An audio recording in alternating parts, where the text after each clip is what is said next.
Hi, I've got some spoilers on the way for Kingdom Come Deliverance 2, so click yourself right out of here if you're still on your first playthrough, or if you just get scared by old guys making YouTube videos. Okay, moving on. From the very beginning of the first Kingdom Come Deliverance 1, I wanted to get rid of Markvart von Aulitz almost as badly as Henry did. I figured that I'd get my chance at the end of the first game, and I was wrong. Happily, there was a sequel, and in Kingdom Come 2, Markvart made his usual appearances as a towering figure, whether he was on horseback at a fortress gate or at Sigismund's side in Kuttenberg. But what was waiting for us at the end of the second game was not an epic yet cookie-cutter same-as-always boss fight. Instead, we're confronting a weak and pitiful Markvart sitting in a chair, gasping for breath, almost dead, and that is a perfect ending for him in this game, whatever the player chooses to do. I'm the Idiot Boomer. Let's waste a little time together and dissect this scene and its endings. From the get-go, Markvart was the epitome of unstoppable carnage. He led Sigismund's army against Skalitz and was unrelenting in the absolute destruction of everything and everyone that couldn't find refuge behind a fortress wall. And that lasted all the way until Suchtal Fortress, where his upper-hand confidence and smirking looks with Otto von Berghoff came to a shocking end. Would you fight us? With that garrison that is so drunk that it couldn't guard one captive? We will not wait! Now, for the characters in the game, I think the biggest shock here was that Dry Devil had crossed a sacred line of honor and chivalry. And yes, I use air quotes for that bullshit on purpose. Oh, the horror. He had shot a man that everybody knew was 30 seconds away from riding in and butchering everyone in the castle. Okay. I'm not a knight in the 15th century, though, so that nonsense didn't cause my whole world to fall apart. For me, the biggest shock was realizing that Henry was not, after all, going to have some massive boss fight with a hill giant-sized Markvart who shoots Satan lasers from his eyes. And that was awesome, because this game deserved something better than that. What we got was, as usual, a masterpiece of surprises and choices for Henry to make. You can see him struggling with his emotions, and I'm right there with him. Who are you? Henry. From Skalitz. From Skalitz. Ah. Aren't you that boy who ran away from us? So those... Oh, no. Those were your... My parents. Oh, God damn it. Even weeks after finishing the game, this scene really messes with my head and my heart. This is just awful stuff, and you can see how fresh the wounds still are for Henry. Your father fought like a lion. Yeah. And I see you're your father's son. You've done him proud.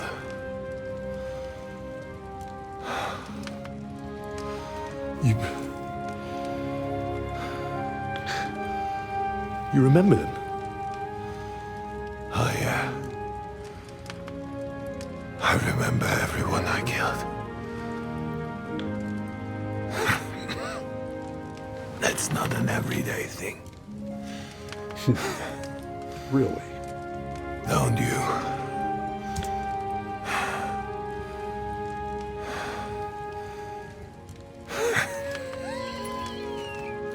Oh, and Henry's face here, he's stunned. He's almost touched that Markvart speaks of them with first-hand knowledge, almost like Markvart is the human and not a simple monster. But I'm sorry, but I am too old to let him get away with some of this crap that he's saying. The world is full of people saying things that sound so pure and noble, just so long as you don't shine any real analysis on it. And Markvart really deserves a dose of that cold blue light in his face right now. You remember everyone you killed. Am I supposed to just nod and decide that somehow that makes you a better person then? You led the charge and personally participated in the slaughter of an entire village of innocents, but because you remember who it was, then somehow that makes you not so very evil? Sorry, but on this channel hundreds of years in your future, that doesn't wash. Sometimes people killing people can be shaded in gray, but not when you willingly take out an entire village whose only fault was to exist. Oh, and please, it's not an everyday thing. Yes, it is for you. This is specifically a major part of your job in your life. You were born, raised, and trained to kill soldiers and peasants and nobles and pretty much anybody that Sigismund decides is a problem. And then you say, don't you, to Henry? Oh, what a lovely piece of gaslighting, Markvart. At the very end, you can't drag yourself far enough out of the mud, so maybe it'll help to try to pull Henry in with you. What you did, what Henry did, what I do, that is what is important, not whether we carefully record the names of those that we affect in a little mental notebook as we do it. This is nothing short of a boxcar full of tripe. Warhorse Riders, you get a gold star for every player who didn't buy into this nonsense, and you also get a gold star for every player that never even gave his BS a second thought because it was done so smooth. Good job. But okay, Markvart, you keep going. Let's give you another chance to show that you've learned something as you watch the Grim Reaper walk towards your inn door. I only did what I had to do. Just like Zizka. Like the Dry Devil. Yeah. Sigismund. Wenceslas. And you. I'm not like you. Or Sigismund. Ah, come now. Sigismund maybe went a bit too far. But all he was trying to do was to bring some order into the mess that idle drunkard Wenceslas made. Bring order by slaughtering innocent people. And are you sure you didn't kill someone's father or mother?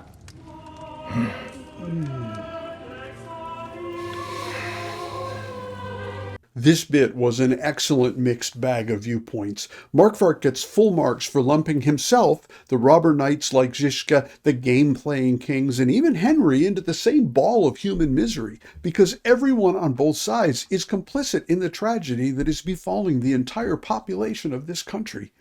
And I loved how Henry reacts with stunned frustration as he objects to being placed alongside his own enemies, Markvart and Sigismund, but tries to leave out others that are fighting on his own side yet doing the same thing.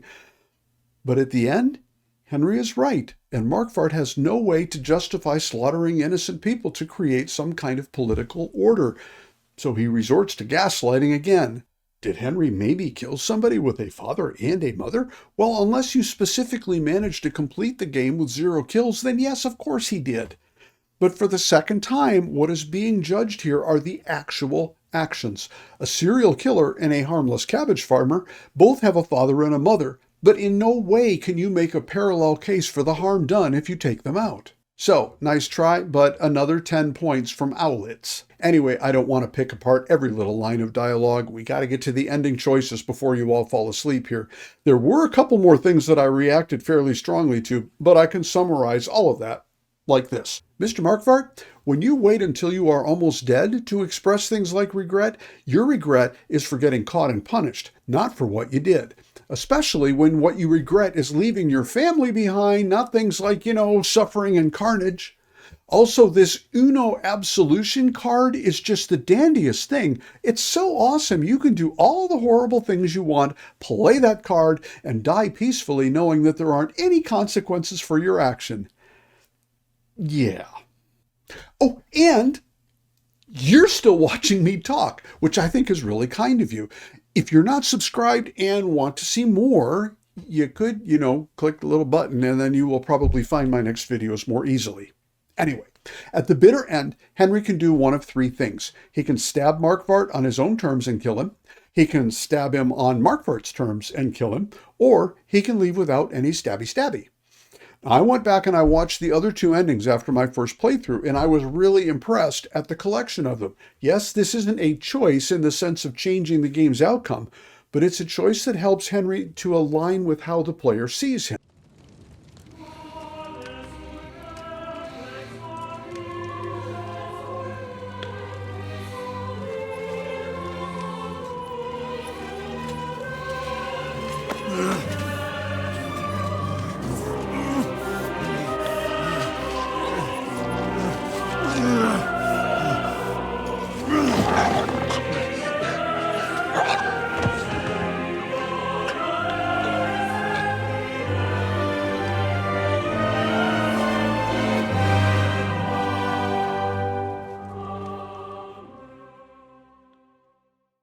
Now, in the shortest and arguably simplest ending, Henry declines to, quote, let me depart with dignity, and ends Markvart where the dagger meets the brain, evidently to Markvart's brief dissatisfaction. It allows Henry to be unforgiving, maybe even callous. He still sees Markvart as undeserving of mercy, a monster to be removed. And think, just a few months earlier, this man with the dagger was only a teenage boy with a flask of Bianca's savior schnapps in his pocket, fleeing in terror. And the monster he escaped was now just a shell of a man as he collapsed helplessly on the floor in a red pool. Now, I found it interesting in kind of a weird way. This seemed to be just a tiny, tiny bit more merciful than either of the other two alternatives, at least from a time to die perspective.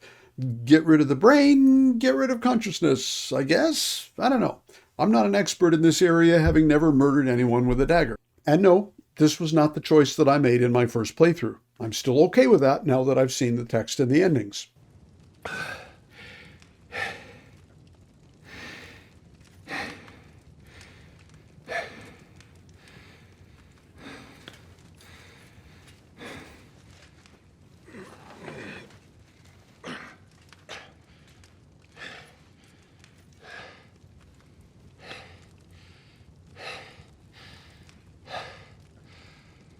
What are you waiting for? Huh? Or you want me to call for help?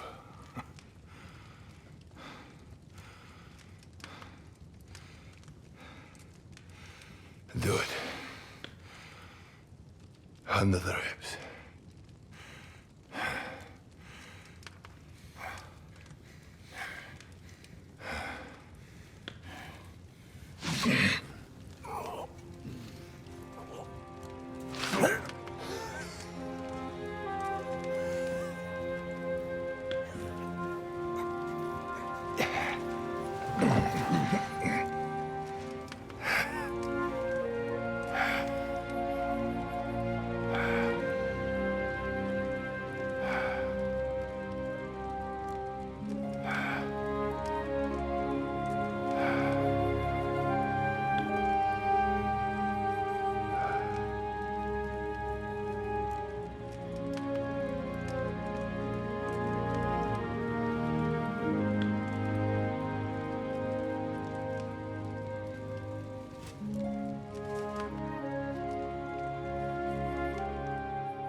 In the next choice, Henry kills Markvart in a dignified way, and this ending surprised me. It made me teary-eyed again. I didn't expect Henry to react so strongly. You could see the struggle on his face as he tried to reconcile the ending of a monster with a merciful death to deliver him to his maker. He gave Markvart a chance to watch the end coming, let him sort his thoughts, and then slip away. And the sign of the cross at the end, to me, this pathway affected Henry very deeply. Something good had been planted inside of him. Compassion, forgiveness. Sometimes these things are very hard to grow, and they can bloom at the most unusual of times. And as for the honorable thing to do for nobles and knights, you know what? I actually don't give a fat F about that. I'm still stuck on how to explain that I'm honorable and deserving of respect simply because my father had a big house made of stone and I was working for a king while I murdered entire villages full of people. And no, this was not the ending that I chose either, which is just as well because I think bursting into tears in the middle of a live stream would have left me all alone there. No, I chose the third path, which was just to leave Markvart to his fate, no early exit with or without a smile. And this isn't because I wanted to somehow spare Markvart from feeling what it's like when a dagger and soft tissue share the same space. And it wasn't out of a sense of extra cruelty that he should suffer for as long as possible. Not exactly. It was because Henry finally saw Markvart for what he was and what he had become. Not a monster, just another fool of a man who was more happy to do anything for his team and himself, no matter what impact it had on anyone around him. And now a reduced and pitiful fool of a man, whining about how he doesn't want to die like a cripple in a chair, forgetting that throughout his own life how often he ended people without bothering to ask any of them if they had any preferences as to their death. Someone who at the very end, despite his protestations of regret, ultimately simply regretted that his life was ending, betraying the reality that he had learned nothing about what he had truly brought to humanity's march on planet Earth. A sad little shell of a man clutching a jug of wine in a picture halfway between Gollum screaming about his precious and a little boy with a tight grip on his teddy bear. Someone who simply in that moment did not deserve any additional consideration. He'd become irrelevant to the universe, unworthy of any additional hatred, compassion, or action on Henry's part. So Henry just walked away. His remaining energy was better spent finding Sam and some horses, saving Sukdal Castle, and heading back home to tell Teresa he had spent the last few months learning that she was his best chance to live a life that had at least some measure of meaning and happiness. That Markvart died while dragging himself across the floor to his bed without company and without whatever the hell honor is, that didn't make me happy. It just felt like the most appropriate exit for a man who had just spent his life making a small number of people feel good at the expense of the lives and happiness of people who he decided he didn't need to care about. And there we have it. I'm so glad you took the time to listen. I hope you enjoyed it. Let's do this again sometime. I'll make a new video soon, okay? Thanks for your company.